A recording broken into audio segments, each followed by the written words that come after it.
നമ്മള് hi students, അപ്പൊ നമ്മള് സോഷ്യോളജി ഓഫ് കിങ്ഷിപ്പ് ആണ് ഇതുവരെ പഠിച്ചത്. നമ്മൾ ഇന്ന് കാണാൻ പോകുന്നത് ചാപ്റ്റർ 11 ആണ്. പേജ് നമ്പർ 139, 139ാമത്തെ പേജില് നമ്മുടെ ചാപ്റ്ററിന്റെ പേരെന്ന് പറയുന്നത് new reproductive technology and kingship എന്നാണ്. നമ്മൾ കഴിഞ്ഞ ക്ലാസ്സുകളിലും കണ്ടിരുന്നു ന്യൂ റീപ്രൊഡക്റ്റീവ് ടെക്നോളജീസ് ഏതൊക്കെയാണെന്ന്. കാരണം സെറോഗസിയും അതുപോലെ തന്നെ സ്പേം ബാങ്ക്സും ഒക്കെ ഈ ന്യൂ റീപ്രൊഡക്റ്റീവ് ടെക്നോളജിയുടെ ഭാഗമായിട്ട് നമ്മുടെ സമൂഹത്തിൽ അല്ലെങ്കിൽ ഇന്ത്യയുടെ പല ഭാഗങ്ങളിലും ഒക്കെ ഉത്ഭവിച്ചതാണ്. അപ്പൊ ഈ ന്യൂ റീപ്രൊഡക്റ്റീവ് ടെക്നോളജി സമൂഹത്തിൽ എത്രത്തോളം സ്വാധീനം ചെലുത്തിയിട്ടുണ്ട്, അതുപോലെ തന്നെ കിങ്ഷിപ്പില് ന്യൂ റീപ്രൊഡക്റ്റീവ് ടെക്നോളജിയുടെ പ്രാധാന്യം എത്രത്തോളമാണ് എന്നുള്ള കാര്യങ്ങളാണ് നമ്മൾ ഈ ചാപ്റ്ററിൽ നമ്മൾ കാണാൻ പോകുന്നത്. With the advancement in the reproductive technology, there are many changes that have taken place in the meaning of kinship, like motherhood, personhood and parenthood. അപ്പോൾ നമുക്കറിയാം പണ്ട് കാലങ്ങളിലൊക്കെ അല്ലെങ്കിൽ ഈ ന്യൂ റീപ്രൊഡക്റ്റീവ് ടെക്നോളജി ഒക്കെ വരുന്നതിന് മുൻപ് നമുക്ക് സ്ത്രീകൾക്ക് ഒരു കുഞ്ഞിനെ പ്രസവിക്കാനുള്ള ഒരു കഴിവില്ലെങ്കിൽ അവരുടെ ജീവിതകാലം മുഴുവന് വന്ധ്യയായിട്ട് അല്ലെങ്കിൽ ഒരു കുഞ്ഞിന് ജന്മം കൊടുക്കാതെ ഒരു കുഞ്ഞിനെ താലോലിക്കാതെ അവൾ മരണപ്പെടേണ്ടി വന്നിരുന്നു. പക്ഷെ ഈ കാലഘട്ടത്തിൽ നമുക്ക് പുതിയ ടെക്നോളജിയുടെ ഒക്കെ ഫലമായിട്ട് ഒരു സ്ത്രീക്ക് നാച്ചുറൽ ആയിട്ട് ഗർഭധാരണത്തിന് കഴിയില്ലെങ്കിൽ അവർക്ക് അതിനുള്ള ബദൽ മാർഗങ്ങൾ യൂസ് ചെയ്തുകൊണ്ട് ഒരു കുഞ്ഞിന് ജന്മം കൊടുക്കാൻ സാധിക്കും. ഇതൊക്കെ എന്ന് പറയുന്നത് നമ്മുടെ സൊസൈറ്റിയിൽ വളരെ വലിയ ചേഞ്ചസ് ഉണ്ടാക്കിയ ഒരു ഘടകമാണ്. അതുപോലെ ഈ ന്യൂ റീപ്രൊഡക്റ്റീവ് ടെക്നോളജീസ് ഒക്കെ കിങ്ഷിപ്പിനും അല്ലെങ്കിൽ അതായത് ബന്ധുത്വത്തിനും അതുപോലെ തന്നെ ഫാമിലീസിനും ഒക്കെ ഒരുപാട് തിരിച്ചടികൾ അല്ലെങ്കിൽ ഒരുപാട് ആശയക്കുഴപ്പങ്ങളൊക്കെ ഉണ്ടാക്കിയ ഒരു ഘടകം കൂടിയാണ്. We shall study about the new reproductive technologies. അപ്പൊ ന്യൂ റീപ്രൊഡക്റ്റീവ് ടെക്നോളജിന്റെ ഷോർട്ട് ഫോം ആണ് NRT എന്ന് പറയുന്നത്. അപ്പൊ എന്തെങ്കിലും ഒരു ക്വസ്റ്റ്യൻ ആയിട്ട് NRT എന്താണ് അല്ലെങ്കിൽ വാട്ട് ഈസ് NRT എന്നൊക്കെ ചോദിച്ചു കഴിഞ്ഞാൽ നമ്മൾ പതറി പോരുത്. കാരണം ന്യൂ റീപ്രൊഡക്റ്റീവ് ടെക്നോളജി ആണ് NRTയുടെ ഫുൾ ഫോം എന്ന് പറയുന്നത്. ഓക്കെ, അതൊന്ന് ജസ്റ്റ് അടയാളപ്പെടുത്തി വെക്കുക. പേജ് നമ്പർ 139ലുണ്ട്. And how its development has paved ways for the information of family and increased the possibility to reproductive beyond biology. This has led to the cultural understanding of family and kinship. അപ്പൊ നമ്മൾ new reproductive technology and കിങ്ഷിപ്പിനെ കുറിച്ചാണ് പറയുന്നത്. Chapter 11 ആണ്, page number 139. Okay, the chapter also deals with the nature of fertility clinics and their acceptance of rejections and the disadvantages and advantages of NRTs. NRTs എന്ന് പറയുന്നത് new reproductive technologies ആണ്. അപ്പൊ അതിന്റെ ഭാഗമായിട്ട് ഒരുപാട് അഡ്വാൻറ്റേജസും ഡിസ്അഡ്വാൻറ്റേജസും ഒക്കെ ഉണ്ടായിട്ടുണ്ട്. കാരണം ഇപ്പൊ ന്യൂ റീപ്രൊഡക്റ്റീവ് ടെക്നോളജീസ് സെറോഗസിയും അതുപോലെ തന്നെ സ്പേം ബാങ്കും ഒക്കെ ഉൾപ്പെടുന്നതാണെന്ന് നമ്മൾ കഴിഞ്ഞ ക്ലാസ്സുകളിലൊക്കെ കണ്ടിരുന്നു. അപ്പൊ ഇത് ഒരുപാട് സ്ത്രീകൾക്ക് ഗുണകരമായിട്ട് ചെയ്തിട്ടുണ്ട്. ഇപ്പൊ ഒരു ഫാമിലി ഉണ്ടാക്കണമെന്ന് ആഗ്രഹിക്കുന്ന ആളുകൾക്ക് അതൊരുപാട് ഗുണങ്ങൾ ചെയ്തിട്ടുണ്ട്. ഒരു ഫാമിലി രൂപീകരിക്കാനായിട്ട് ഈ പുതിയ ടെക്നോളജി ഒക്കെ ആളുകളെ സഹായിച്ചിട്ടുണ്ട്. അതൊരു അഡ്വാൻറ്റേജ് ആണ്. പക്ഷെ ഡിസ്അഡ്വാൻറ്റേജ് എന്ന് പറയുന്നത് അല്ലെങ്കിൽ അതിന്റെ ഒരു വിമർശനാത്മക രീതിയിൽ നമുക്ക് കാണുകയാണെങ്കിൽ ഈ ഹ്യൂമൻ ബോഡീസിനെ ഒരു വിൽപ്പന ചരക്കായിട്ട് മാറ്റുന്ന ഒരു സമ്പ്രദായം അല്ലെങ്കിൽ മെഡിസിൻസില് മെഡിക്കൽ ഫീൽഡില് അതൊരു വാണിജ്യത്തിന് അല്ലെങ്കിൽ വ്യാപാര ഭാഗങ്ങളായിട്ട് കാണുന്ന ഒരു സമ്പ്രദായമുണ്ട്. അതെന്ന് പറയുന്ന ഒരു ഡിസ്അഡ്വാൻറ്റേജ് ആണ്. നമ്മുടെ ന്യൂ റീപ്രൊഡക്റ്റീവ് ടെക്നോളജിയുടെ ഒരു ഡിസ്അഡ്വാൻറ്റേജ് ആയിട്ട് നമുക്ക് അതിനെ കാണാൻ സാധിക്കും. അപ്പൊ അങ്ങനെയുള്ള അഡ്വാൻറ്റേജും ഡിസ്അഡ്വാൻറ്റേജും ഒക്കെ ഉൾക്കൊള്ളുന്നതാണ് ന്യൂ റീപ്രൊഡക്റ്റീവ് ടെക്നോളജി എന്ന് പറയുന്നത്. ഇനി അടുത്തെന്ന് പറയുന്നത് understanding NRT in kingship studies. അപ്പോൾ NRT എന്ന് പറയുന്നത് ന്യൂ റീപ്രൊഡക്റ്റീവ് ടെക്നോളജി ആണ്. അത് ഈ കിങ്ഷിപ്പ് സ്റ്റഡീസിൽ നമുക്ക് എങ്ങനെയൊക്കെ മനസ്സിലാക്കാം എന്നുള്ളതാണ് അടുത്ത പാരഗ്രാഫിൽ പറയുന്നത്. There are many couples who are unable to bear the child naturally and therefore these new reproductive technologies are a ray of hope for those couples who want to form a family. അപ്പോൾ ഇതിന്റെ വലിയൊരു advantage എന്ന് പറയുന്നത് ഇപ്പൊ ഒരു family രൂപീകരിക്കാൻ natural ആയിട്ട് കഴിയാത്ത ചില ദമ്പതികൾ ഉണ്ടാവും അല്ലെ, അല്ലെങ്കിൽ ആളുകൾ ഉണ്ടാവും. അവർക്ക് ചിലപ്പോൾ പുരുഷന്മാരിലെ റീപ്രൊഡക്റ്റീവ് അല്ലെങ്കിൽ ബീജങ്ങളുടെ എണ്ണം കുറവുള്ളവരുണ്ടാവും, സ്പേംസിന്റെ എണ്ണം കുറവുള്ളവർ. അതുകൂടാതെ സ്ത്രീകൾക്ക് ഒരു കുഞ്ഞിനെ ഗർഭത്തിൽ ധരിക്കാൻ സാധിക്കാത്ത സ്ത്രീകളൊക്കെ ഉണ്ടാവും. അപ്പൊ അങ്ങനെയുള്ളവർക്ക് വളരെയധികം ഉപകാരപ്രദമാണ് ഈ ന്യൂ റീപ്രൊഡക്റ്റീവ് ടെക്നോളജീസ് എന്ന് പറയുന്നത്. അപ്പൊ അതെന്നാണ് അണ്ടർസ്റ്റാൻഡിങ് NRT ന്യൂ കിങ്ഷിപ്പ് സ്റ്റഡീസിലെ വളരെ പ്രധാനപ്പെട്ട ഒരു ഘടകമായിട്ട് നമ്മൾ ചൂണ്ടിക്കാണിക്കുന്നത്. അടുത്തെന്ന് പറയുന്നത് the societies that allow the use of these technologies ensure strict checks and controls to avoid breakage of ethical and religious codes. With the introduction of the new reproductive technologies, there is a shift in the pattern from natural to choose the opinion by possibilities of parenthood to those otherwise hampered by biology. The development of NRTs hindered the formation of family and increased the possibility to reproduce beyond biology. This in turn has led to the cultural understanding of family and kinship. അപ്പം biology എന്ന് പറയുന്നത് ജീവശാസ്ത്രമാണ്. അപ്പൊ ജീവശാസ്ത്രങ്ങൾക്ക് അതീതമായിട്ട് ഒരു സ്ത്രീ ഒരു കുഞ്ഞിനെ natural ആയിട്ട് ജന്മം കൊടുക്കുന്നത് അതൊരു ബയോളജിക്കൽ അല്ലെങ്കിൽ ജീവശാസ്ത്രപരമായ ഒരു ഘടകമായിട്ട് നമുക്ക് കാണാൻ പറ്റും. പക്ഷേ ഒരു കുഞ്ഞിന് സെറഗോസിയിലൂടെ അല്ലെങ്കിൽ വാടക ഗർഭധാരണത്തിലൂടെ ഒക്കെ ജന്മം കൊടുക്കുന്നത് അത് നമ്മുടെ ബയോളജിക്കൽ അതീതമായിട്ടൊരു കാര്യമല്ല, അല്ലെങ്കിൽ ജീവശാസ്ത്രത്തിന് അതീതമായിട്ടുള്ള ഒരു ഘടകമാണ്. അതിനെ സൊസൈറ്റി അംഗീകരിച്ചു വരാനായിട്ട് കുറച്ച് കാലതാമസം എടുത്തു. പക്ഷെ ഇന്നത്തെ കാലഘട്ടത്തിലാണെങ്കിൽ പോലും ചില ആളുകളിൽ സെറോഗസി വഴിയുള്ള മാതൃത്വം സ്വീകരിക്കുന്നതൊക്കെ ചില ആളുകൾ അംഗീകരിക്കാൻ സാധിക്കാത്ത ആളുകളുമുണ്ട്. അതുപോലെ തന്നെ വാട്ട് ഈസ് ന്യൂ റീപ്രൊഡക്റ്റീവ് ടെക്നോളജീസിനെ കുറിച്ചാണ് അടുത്തത് പറയുന്നത്. അപ്പൊ ഈ റീപ്രൊഡക്റ്റീവ് ടെക്നോളജീസ് ഉണ്ടെന്ന് നമ്മൾ പറഞ്ഞു. അപ്പൊ കുഞ്ഞുങ്ങൾ ഉണ്ടാവാനായിട്ട് സഹായിക്കുന്ന ഒരുപാട് സാങ്കേതിക വിദ്യകൾ ഉണ്ടെന്ന് നമ്മൾ പറഞ്ഞു. അപ്പൊ അത് ഏതൊക്കെയാണെന്നാണ് നമ്മൾ ഈ അടുത്ത പാരഗ്രാഫിൽ കാണുന്നത്. The new reproductive technologies are the technologies that interfere in the biological format of procreation and can facilitate, prevent or intervene in the process of reproduction, include birthing, contraception, abortion and ethnetical testing. Another name for NRTs is assisted reproduction. There are three main categories of NRT as follows. അപ്പൊ ഇതിനകത്ത് പറയുന്നത് NRT എന്ന് പറയുന്നത് ഒന്നെങ്കിലും നമുക്ക് ഗർഭത്തിനെ സഹായിക്കുന്ന അല്ലെങ്കിൽ ഗർഭധാരണത്തെ സഹായിക്കുന്ന കുറച്ച് കാര്യങ്ങളുണ്ട്, അല്ലെങ്കിൽ ചില മരുന്നുകളും അതുപോലെ തന്നെ മറ്റു കാര്യങ്ങളൊക്കെ ഉണ്ട്. IVF പോലെയുള്ള കുറച്ച് കാര്യങ്ങളൊക്കെ ഉണ്ട്. അതുപോലെ തന്നെ ഇപ്പൊ അബോർഷനും അതുപോലെ തന്നെ നമുക്ക് ഗർഭനിരോധനത്തിനുള്ള ഒരുപാട് ഗുളികകൾ അല്ലെങ്കിൽ പ്രൊട്ടക്ഷൻ ആയിട്ടുള്ള കുറച്ച് കാര്യങ്ങളും ഒക്കെ മാർക്കറ്റ് അവൈലബിൾ ആണ്. ഇതെല്ലാം ഈ ന്യൂ റീപ്രൊഡക്റ്റീവ് ടെക്നോളജിയുടെ ഭാഗമായിട്ട് ഉണ്ടായവയാണ്. അല്ലെങ്കിൽ ഒരു കുഞ്ഞിന് ജന്മം കൊടുക്കുക മാത്രമല്ല, ഒരു കുഞ്ഞുണ്ടാകുന്നതിൽ നിന്ന് ആളുകളെ തടയുന്നതിനുള്ള കുറച്ച് കാര്യങ്ങളും ഈ ന്യൂ റീപ്രൊഡക്റ്റീവ് ടെക്നോളജിയുടെ ഭാഗമായിട്ട് ഉണ്ടായിട്ടുണ്ട്. അപ്പൊ അതിനെ മൂന്നായിട്ടാണ് തരംതിരിച്ചിരിക്കുന്നത്, അല്ലെങ്കിൽ 3 വിഭാഗങ്ങൾ ഈ ന്യൂ റീപ്രൊഡക്റ്റീവ് ടെക്നോളജിയിലുണ്ട്. അപ്പൊ അതൊരു പ്രധാനപ്പെട്ട ഘടകമാണെന്ന് ജസ്റ്റ് അടയാളപ്പെടുത്തി വെക്കുക. അത് ഫസ്റ്റ് വൺ എന്ന് പറയുന്നത് മാനേജറിയൽ ടെക്നോളജീസ് ആണ്. അപ്പം These include the management of pre-pregnancy, pregnancy and birth. അപ്പം മാനേജറിയൽ ടെക്നോളജീസിൽ പ്രഗ്നൻസിയും അതുപോലെ തന്നെ പ്രഗ്നൻസി അസിസ്റ്റ് ചെയ്യുന്നത്, അതായത് പ്രഗ്നൻസി കാലഘട്ടത്തിലൊക്കെ സഹായങ്ങൾ ചെയ്യുന്ന കാര്യങ്ങളും അതുപോലെ തന്നെ ബർത്ത് സമയത്തുള്ള സഹായങ്ങളും ഒക്കെ ഈ റീപ്രൊഡക്റ്റീവ് ടെക്നോളജിയിൽ ന്യൂ റീപ്രൊഡക്റ്റീവ് ടെക്നോളജിയിൽ ഉൾപ്പെടുന്നു. കാരണം നമ്മളിപ്പോൾ പണ്ടത്തെ കാലത്തൊക്കെ ആളുകൾ സ്വന്തം വീടുകളിൽ തന്നെയായിരുന്നു പ്രസവം ഒക്കെ നടന്നിരുന്നത്. അപ്പൊ ചില പഴയ തറവാടുകളൊക്കെ കണ്ടു കഴിഞ്ഞാൽ നമുക്ക് മനസ്സിലാവും അവിടെ ഒരു സ്ത്രീകൾക്ക് പ്രസവിക്കാനുള്ള പ്രത്യേക മുറികളൊക്കെ ഉണ്ടായിരുന്നു. അപ്പൊ അങ്ങനെയുള്ള ചില ആചാരങ്ങൾ അല്ലെങ്കിൽ ചില അങ്ങനെ ഹോസ്പിറ്റൽ സൗകര്യം യൂസ് ചെയ്തിരുന്നില്ല പണ്ട് കാലത്ത്. വയറ്റാട്ടി എന്ന് പറയുന്ന ഒരാളുകളൊക്കെ ആയിരുന്നു അന്ന് പ്രസവം നോക്കിയിരുന്നത്.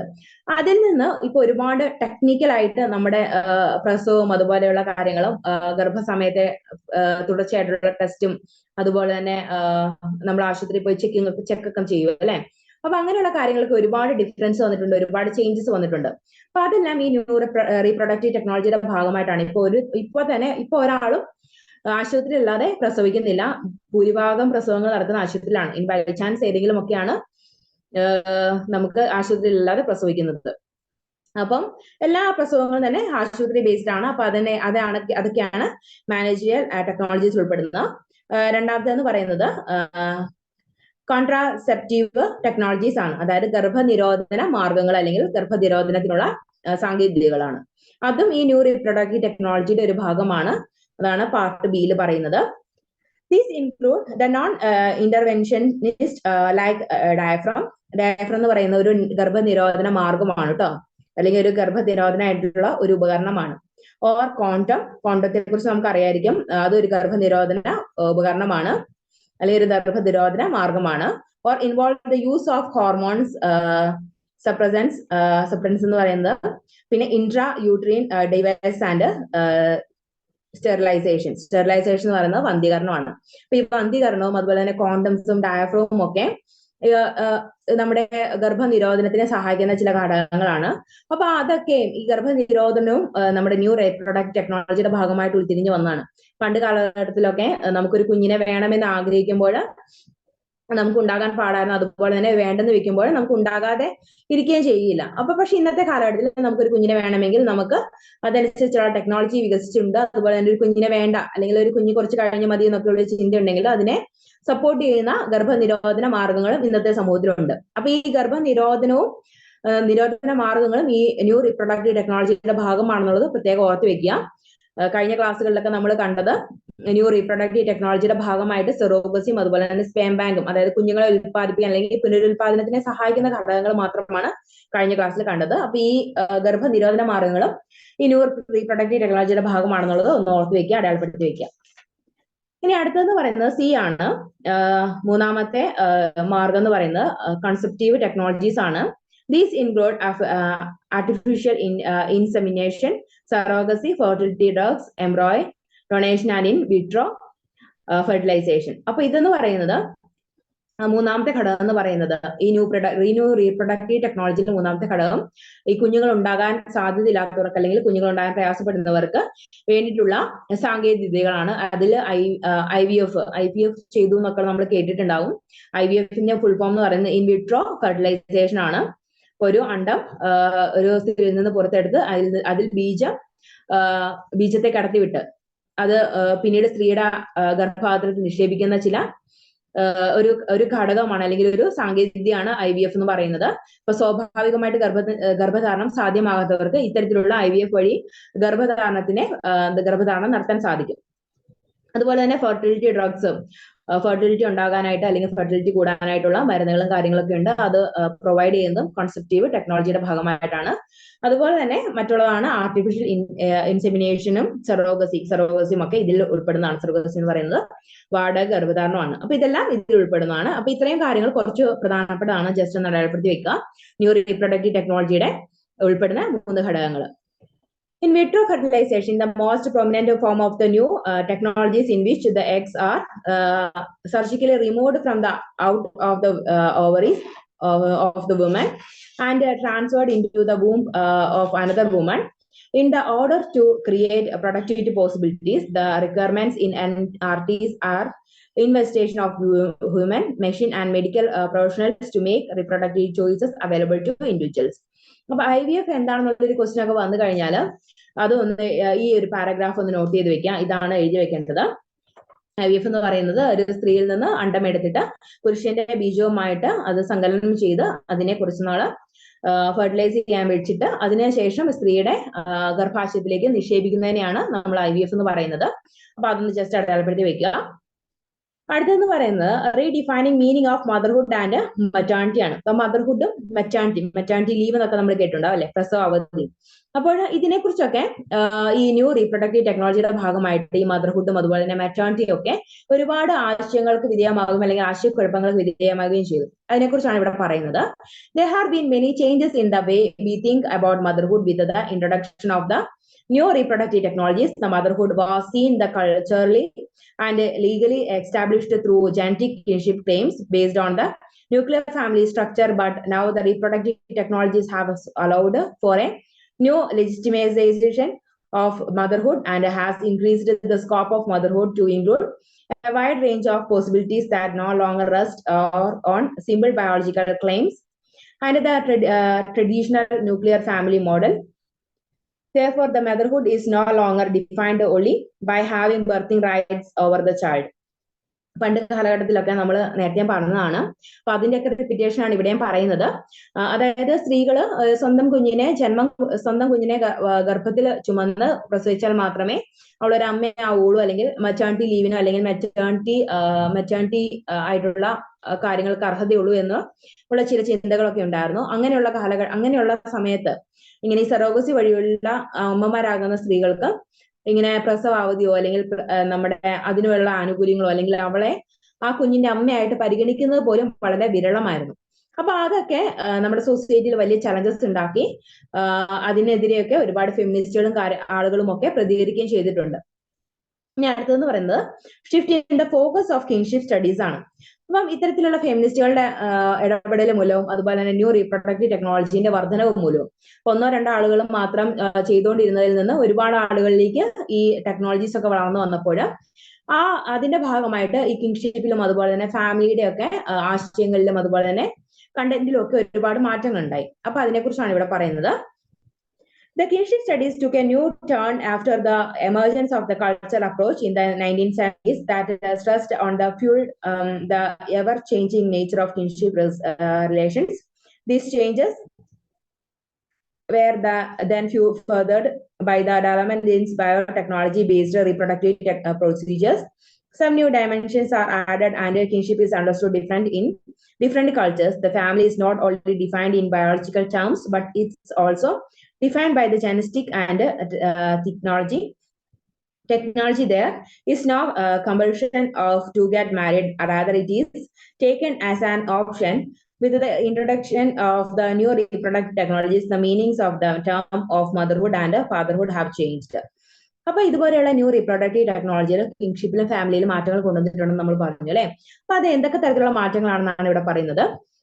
പ്രധാനമായിട്ടും ഈ ന്യൂ റീപ്രൊഡക്റ്റീവ് ടെക്നോളജീസ് വന്നപ്പോൾ ഒരു സ്ത്രീക്ക് ഗർഭം ധരിക്കാൻ അല്ലെങ്കിൽ ഒരു കുഞ്ഞിനെ വേണമെങ്കിൽ ഒരു പുരുഷനുമായിട്ട് ലൈംഗിക ബന്ധത്തിൽ ഏർപ്പെടണം എന്നുള്ള ഒരു ആവശ്യം ഉണ്ടാവുന്നില്ല. അതുപോലെ തന്നെ ആ സ്ത്രീക്ക് വിവാഹം കഴിക്കണമെന്നുള്ള ഒരു നിർബന്ധവുമില്ല. അപ്പൊ അതൊരു ഓപ്ഷൻ ആയിട്ട് അല്ലെങ്കിൽ ഒരു വിവാഹം എന്നത് കമ്പൽസറി ആയിട്ട് ഉണ്ടാകേണ്ട ഒരു കാര്യമല്ലാതെയായി തീർന്നു ഈ ന്യൂ റീപ്രൊഡക്റ്റീവ് ടെക്നോളജി ഒക്കെ വന്നതിന് ശേഷം. അതുകൂടാതെ നമ്മുടെ പുരുഷന്മാർക്കാണെങ്കിലും സ്ത്രീകളെ കൂടാതെ വാടകഗർഭധാനത്തിലൂടെ സ്പേം നിക്ഷേപിച്ച് ഒരു കുഞ്ഞിനെ സ്വന്തമാക്കാൻ സാധിക്കും. അങ്ങനെയുള്ള രീതികളും നിലവിൽ വന്നു. അതുപോലെ നമ്മുടെ മാതാവും കുഞ്ഞും തമ്മിലുള്ള റിലേഷനെ കുറിച്ചുമുള്ള കുറച്ച് ആശയക്കുഴപ്പങ്ങളും ഒക്കെ നിലവിൽ വന്നു. അപ്പൊ ഇതൊക്കെയാണ് കിങ്ഷിപ്പ് സ്റ്റഡീസിൽ ഉണ്ടായ ചില മാറ്റങ്ങൾ. പിന്നെ അതുകൂടാതെ ചൂസൺ ഫാമിലീസ് നമ്മൾ പറഞ്ഞിട്ടുണ്ട് അല്ലെ. അതായത് നമ്മുടെ ബയോസെക്ഷൽ ആയിട്ടുള്ള അല്ലെങ്കിൽ ഹോമോസെക്ഷൽ ആയിട്ടുള്ള ആളുകൾക്ക് കൂടുതൽ അംഗീകാരം ലഭിച്ചു ഈ ന്യൂ റീപ്രൊഡക്റ്റീവ് ടെക്നോളജീസ് ഒക്കെ വികാസം പ്രാപിച്ചതോടെ. സെയിം സെക്സിലുള്ള ആളുകൾ തമ്മിലുള്ള വിവാഹം അവർ അംഗീകരിക്കുകയും അതുപോലെ തന്നെ അതൊരു കുഴപ്പമില്ലാത്തൊരു കാര്യമായിട്ട് ഉണ്ടാവുകയും ചെയ്തു. കാരണം ഇപ്പം സെയിം സെക്സിലുള്ള ആളുകൾ തമ്മിലുള്ള വിവാഹം കഴിച്ചു കഴിഞ്ഞാൽ അവർക്ക് കുഞ്ഞുങ്ങളെ ഉൽപ്പാദിപ്പിക്കാനുള്ള സാധ്യത പണ്ട് കാലങ്ങളിലായിരുന്നു. അപ്പൊ ഇതിനുള്ള ഒരു ഓപ്ഷൻ ആയിട്ട് നമുക്ക് ഇപ്പോൾ ന്യൂ റീപ്രൊഡക്റ്റീവ് ടെക്നോളജീനെ നമുക്ക് യൂസ് ചെയ്യാം. കാരണം സെറോഗസിയിലൂടെയൊക്കെ ഇപ്പൊ ആണും തമ്മിൽ വിവാഹം കഴിച്ചു കഴിഞ്ഞാൽ അവർക്കൊരു കുഞ്ഞിനെ വേണമെങ്കിൽ അവരുടെ സ്പേം മറ്റൊരു സ്ത്രീയുടെ അണ്ടത്തിൽ നിക്ഷേപിച്ചതിന് ശേഷം അവർക്ക് അതിൽ നിന്നൊരു കുഞ്ഞിനെ വളർത്താനായിട്ട് ലഭിക്കും. അപ്പൊ അങ്ങനെയുള്ള കുറച്ച് കാര്യങ്ങളാണ് അല്ലെങ്കിൽ കുറച്ച് വികാസങ്ങളാണ് ഈ ന്യൂ കിൻഷിപ്പ് സ്റ്റഡീസിൽ ന്യൂ റീപ്രൊഡക്റ്റീവ് ടെക്നോളജിയുടെ ഭാഗമായിട്ട് ഉണ്ടായത്. അത് കഴിഞ്ഞ് നമുക്ക് കാണാനുള്ളത് redefining meaning of motherhood and maternity ആണ്. Traditionally speaking, the motherhood was the result of the union between a man and woman for the purpose, the procreation of formation of biological family. This idea has led to rethinking of the biological mode of understanding motherhood and maternity. There are many challenges in the traditional understanding because of the new introduction of the new reproductive technologies. The woman has got more space to exercise her rights outside biology and nuclear family. Motherhood is no longer restricted to family. അപ്പോൾ ഈ meaning of മദർഹുഡും അതിന്റെ മെറ്റേണിറ്റിയിലും ഉണ്ടാകുന്ന ചില മാറ്റങ്ങൾ എന്ന് പറയുന്നത് പണ്ട് കാലത്തെ സ്ത്രീകൾ ഒരു കുഞ്ഞിന് അമ്മയാകാൻ സാധിക്കാത്തതിന്റെ പേരിൽ ഒരുപാട് ചൂഷണങ്ങൾക്കും ഒരുപാട് അടിച്ചമർത്തലുകൾക്കും കളിയാക്കലുകൾക്കും ഒക്കെ തല കുലിക്കേണ്ടി വന്നിട്ടുണ്ട്. പക്ഷെ ഇന്നത്തെ കാലഘട്ടത്തിൽ നമുക്ക് അങ്ങനെ ഒരു സ്ത്രീക്ക് ഒരു പ്രശ്നമുണ്ടെങ്കിൽ അല്ലെങ്കിൽ അവർക്ക് എന്തെങ്കിലും റീപ്രൊഡക്റ്റീവ് ആയിട്ടുള്ള പ്രശ്നങ്ങൾ ഉണ്ടെങ്കിൽ അവർക്കൊരു മാതാവാകാനായിട്ട് യാതൊരു പ്രയാസവുമില്ല. അതിനു വേണ്ടിയിട്ട് ഒരുപാട് കാര്യങ്ങളുണ്ട്. അതുകൂടാതെ തന്നെ പണ്ട് കാലഘട്ടത്തിൽ ഒരു സ്ത്രീക്ക് ഒരു കുഞ്ഞിന് ജന്മം കൊടുക്കാൻ സാധിക്കുന്നില്ലെങ്കിൽ അത് അവളുടെ മാത്രം തെറ്റായിട്ട് കണ്ട് സമൂഹം കുറ്റപ്പെടുത്തിയിരുന്നു. അതുപോലെ തന്നെ ആണിനെ കൊണ്ട് അപ്പൊ പുരുഷനെ കൊണ്ട് അല്ലെങ്കിൽ ഭർത്താവിനെ കൊണ്ട് മറ്റൊരു സ്ത്രീയെ വിവാഹം കഴിപ്പിക്കുകയും ചെയ്തിരുന്നു. അപ്പൊ അന്നത്തെ കാലഘട്ടത്തിൽ അതൊരു സ്ത്രീയുടെ മാത്രം തെറ്റായിട്ട് അല്ലെങ്കിൽ സ്ത്രീയുടെ മാത്രം കഴിവ് കുറവായിട്ട് കണക്കാക്കപ്പെടുന്ന ഒരു സമൂഹമായിരുന്നു ഉണ്ടായിരുന്നത്. പക്ഷെ ഇന്നത്തെ കാലഘട്ടത്തിൽ നമുക്കൊരു കുഞ്ഞിന് ജന്മം കൊടുക്കാൻ സാധിക്കുന്നില്ലെങ്കിൽ രണ്ട് സ്ത്രീയുടെയും പുരുഷന്റെയും റീപ്രൊഡക്റ്റീവ് കപ്പാസിറ്റിനെ കുറിച്ച് അവർ ചെക്ക് ചെയ്യുകയും അതുപോലെ തന്നെ രണ്ടിനും തുല്യമായിട്ടുള്ള ഈക്വൽ ഇമ്പോർട്ടൻസ് കൊടുക്കുകയും ചെയ്യും. അങ്ങനെയുള്ള കുറെ കാര്യങ്ങൾ ഈ കാലഘട്ടത്തിൽ ഉണ്ടായിട്ടുണ്ട്.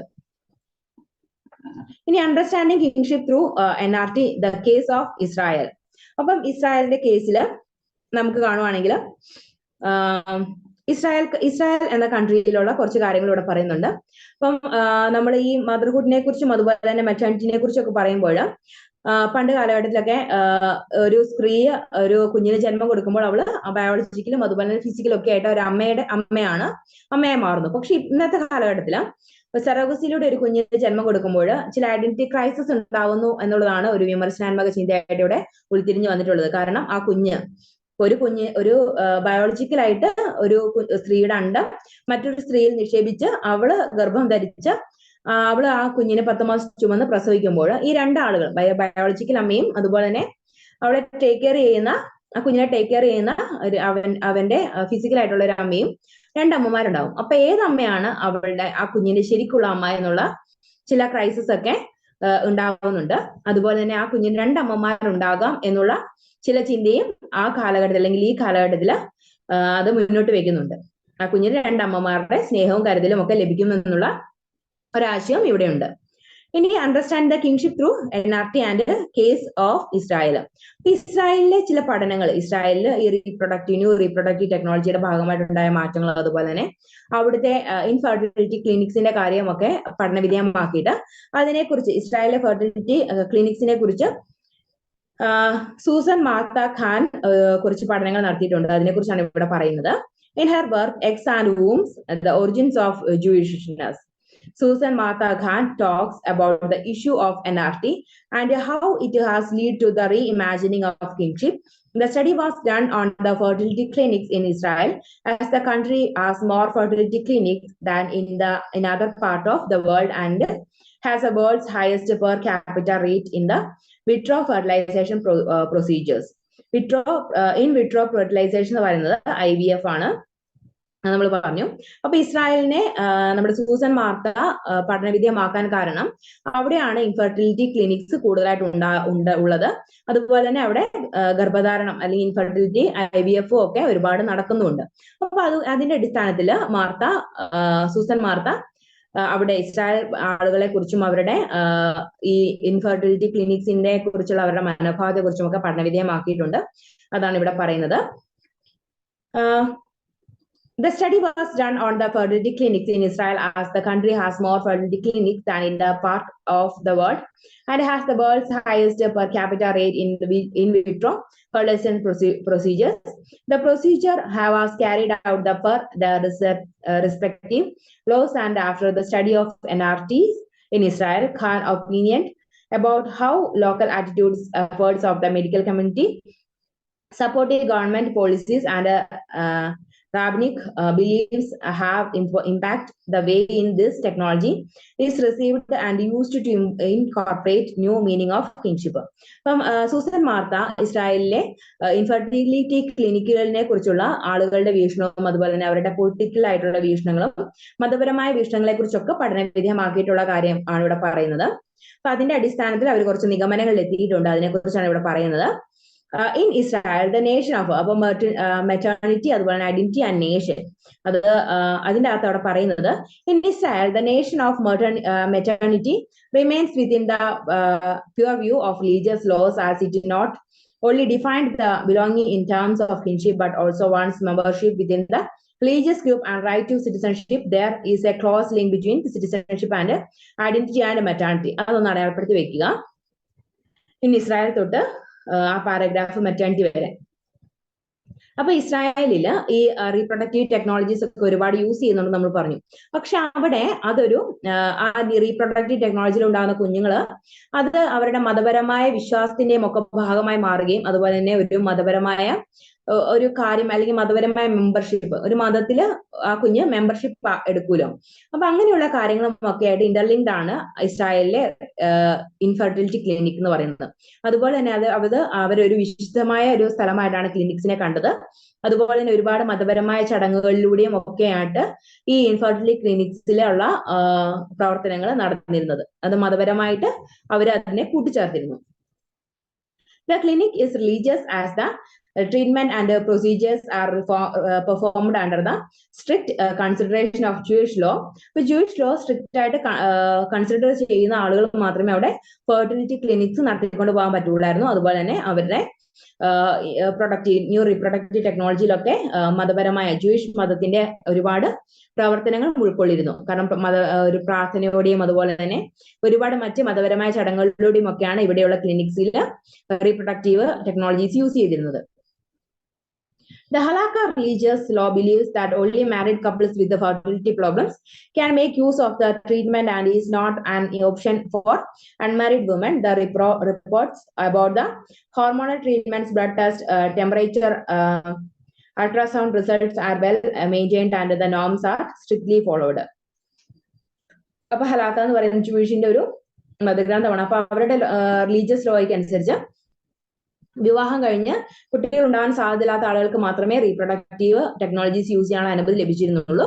അതുപോലെ തന്നെ അവിവാഹിതരായിട്ടുള്ള അമ്മമാർക്ക് ഇങ്ങനെയുള്ള ഈ റീപ്രൊഡക്റ്റീവ് ടെക്നോളജീസ് ഒന്ന് യൂസ് ചെയ്ത് കുഞ്ഞുങ്ങളെ ഉൽപ്പാദിപ്പിക്കാനായിട്ട് അവർ അംഗീകരിച്ചിരുന്നില്ല അതൊന്നും. അതുപോലെ തന്നെ അത് മതവിരുദ്ധമായിട്ടാണ് അവർ കണ്ടിരുന്നത്. അതുപോലെ തന്നെ ഒരുപാട് ടെസ്റ്റ് റിസൾട്ട്സും കാര്യങ്ങളൊക്കെ ഇസ്രായേലിൽ റീപ്രൊഡക്റ്റീവ് ടെക്നോളജി ചെയ്യുമ്പോൾ ആവശ്യമായിട്ട് വന്നിരുന്നു. അതുപോലെ തന്നെ ഒരു കുഞ്ഞുങ്ങൾ ഉണ്ടാകാൻ ഒട്ടും ഉറപ്പില്ല, അല്ലെങ്കിൽ കുഞ്ഞുങ്ങൾ ഉണ്ടാകാൻ ഒട്ടും സാധ്യതയില്ലാത്ത ദമ്പതികൾക്ക് മാത്രമേ അവർ ഈ ഫെർട്ടിലിറ്റി ക്ലിനിക്സിനെ സമീപിക്കാനായിട്ട് അനുവദിച്ചിരുന്നുള്ളൂ. അത് പ്രധാനപ്പെട്ട ഘടകങ്ങളാണ്.